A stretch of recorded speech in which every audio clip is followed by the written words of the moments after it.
Autobiografia de um Yogi. Paramahansa Yogananda com Eleni Ciprim, continuando o capítulo Os anos no eremitério do meu mestre. Certa vez um químico de renome resolveu enfrentar Sri Yukteswar. O visitante não queria admitir de maneira alguma a existência de Deus, uma vez que a ciência não tinha descoberto o meio de detectá-lo.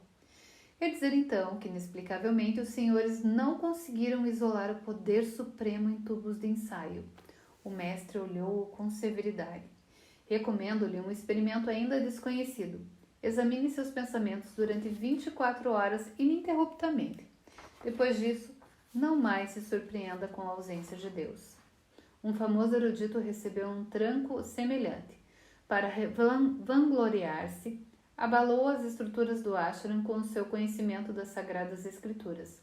Passagens do Mahabharata, dos Upanishads e dos Bhashyas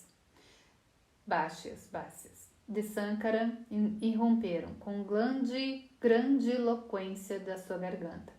Estou esperando para ouvi-lo. O tom de Sri Yukteswar era inquisitivo, como se até então tivesse reinado completo silêncio. O erudito ficou perplexo. Sem dúvida, houve uma profusão de citações. Sentado num canto da sala, a uma distância respeitosa do visitante, eu não conseguia conter o riso com as palavras do mestre. Mas que comentário original nos poderia fornecer, proveniente exclusivamente da sua própria experiência de vida? Que texto sagrado assimilou? De quantas maneiras essas verdades eternas modificaram sua natureza?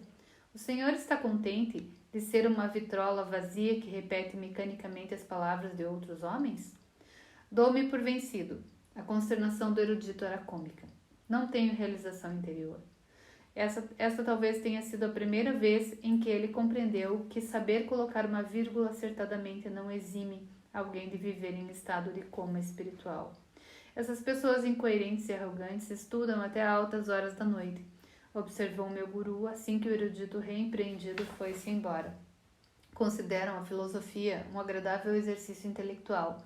Seus pensamentos elevados não têm qualquer relação com a crueza das suas ações externas ou com algum tipo de disciplina interior séria. Em outras ocasiões, o mestre destacava a inutilidade do que se aprende apenas com a leitura de livros. Não confundam o saber com o domínio de um vasto vocabulário, advertia ele. As Sagradas Escrituras são excelentes estímulos para o desejo da realização interior, mas para isso é preciso que cada uma das estrofes seja assimilada lentamente. O estado intelectual prolongado resulta em vaidade e satisfação equivocada, provocada pelo conhecimento mal digerido. Sri Yukteswar relatou uma das experiências que tiveram em relação ao estudo edificante das Sagradas Escrituras. A cena ocorreu no eremitério de uma floresta a leste de Bengala, onde ele fora observar a atuação de Dabru Balav, um educador renomado. Seu método, ao mesmo tempo simples e difícil, era comum na antiga Índia. Dabru Balav e seus discípulos encontravam-se reunidos na solidão da floresta e tinham o sagrado Bhagavad Gita aberto diante deles. Concentraram-se sobre um trecho do livro durante meia hora e depois fecharam os olhos. Outra meia hora se passou e o mestre fez um breve comentário. Eles permaneceram imóveis e meditaram por mais uma hora. Finalmente o guru perguntou: "Vocês compreenderam?" "Sim, senhor." Um dos membros no grupo ousou fazer essa afirmação. Não inteiramente. Procurem nessas palavras a vitalidade espiritual que tem feito a Índia reviver século após século. Outra hora se passou em silêncio. O mestre dispensou então os alunos e dirigiu-se a Sri Yukteswar. "Você conhece o Bhagavad Gita?" "Realmente não, senhor, embora meus olhos e minha mente tenham percorrido inúmeras vezes suas páginas." Milhares de pessoas responderam essa pergunta de maneira diferente. O grande sábio sorriu para o mestre, abençoando-o. Se alguém se ocupa em demonstrar exteriormente a riqueza de conhecimento que possui sobre as Sagradas Escrituras, que tempo lhe sobra para mergulhar silenciosamente dentro de si à procura de pérolas de valor inestimável? Sri Yukteswar instruía seus discípulos usando o mesmo método de concentrar a mente com intensidade num único ponto. Não se assimila a sabedoria com os olhos, mas sim com os átomos, ensinava. Quando a convicção a respeito de uma verdade não estiver apenas no seu cérebro, mas em todo o seu ser, você pode afirmar com modéstia que conhece seu significado. Ele desencorajava qualquer tendência que um discípulo pudesse ter de obter conhecimento em livros como uma etapa necessária à realização espiritual. Em uma única frase, os Rishis escreveram coisas tão profundas que os estudiosos versados em comentarem textos se ocuparam delas durante gerações, observou ele. Controvérsias literárias intermináveis são coisas para as mentes preguiçosas. Que pensamento pode ser mais libertador do que Deus é, ou simplesmente Deus? O homem, porém, não consegue voltar à simplicidade facilmente. Raramente Deus é apenas Deus para ele, mas um conjunto de pomposidades eruditas. Seu ego se compraz em acumular tanta erudição. Na presença do mestre, homens orgulhosamente conscientes dos altos cargos que ocupavam no mundo costumavam acrescentar a humildade aos seus outros bens. Certa ocasião, um magistrado local chegou para uma entrevista no eremitério do Puri, situado à beira-mar. Além da reputação de ser inescrupuloso, o homem também tinha o poder de nos despejar do ashram. Avisei meu guru a respeito dessa possibilidade arbitrária. Ele, porém, permaneceu sentado com expressão indiferente e não se levantou para dar as boas-vindas ao visitante. Ligeiramente nervoso, sentei-me perto da porta. O homem teve de se concentrar em sentar sobre um caixote de madeira, pois meu guru não me pediu sequer que lhe trouxesse uma cadeira.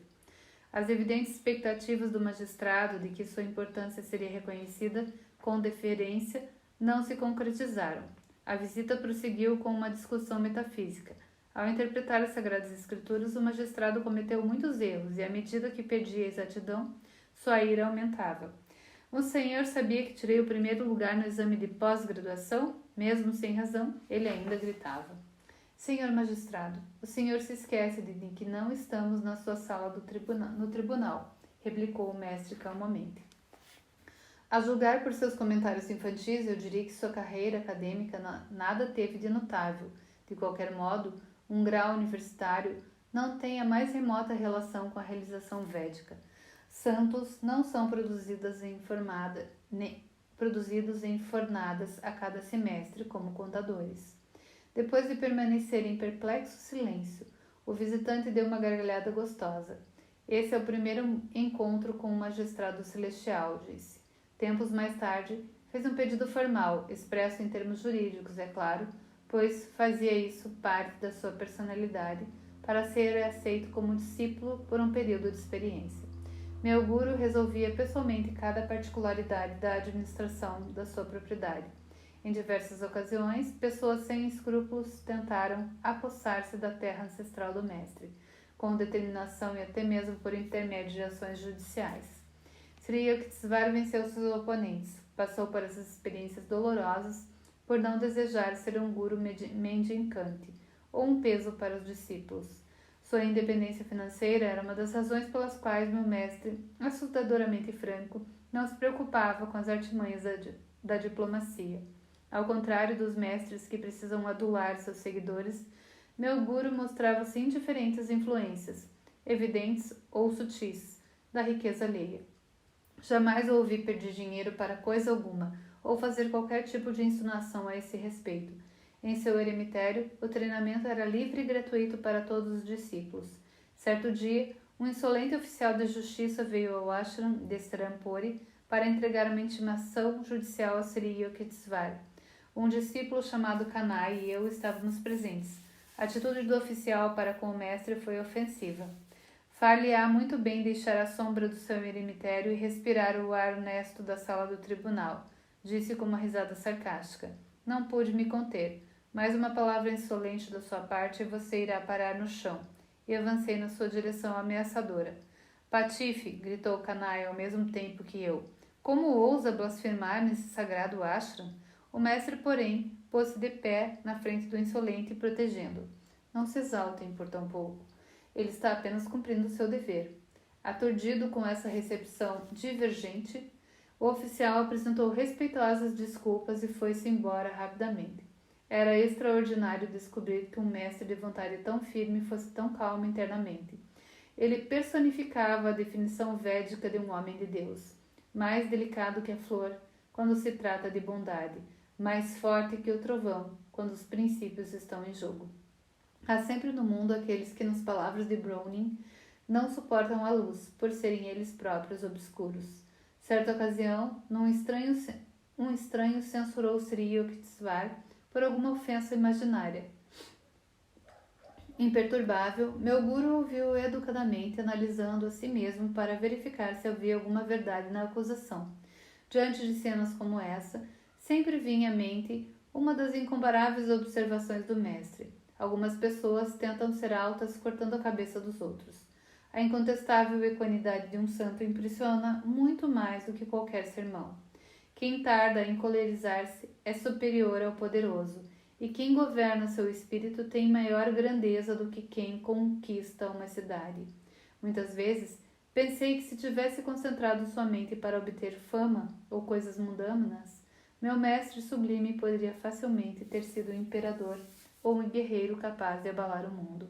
Em vez disso, escolher atacar as cidadelas internas da ira e do egotismo, cuja derrocada revela a estatura do homem. Gente, isso aqui é impressionante. A gente termina esse capítulo vendo o que é um mestre, né? Eles realmente têm uma postura e um autocontrole. E é isso que a gente busca.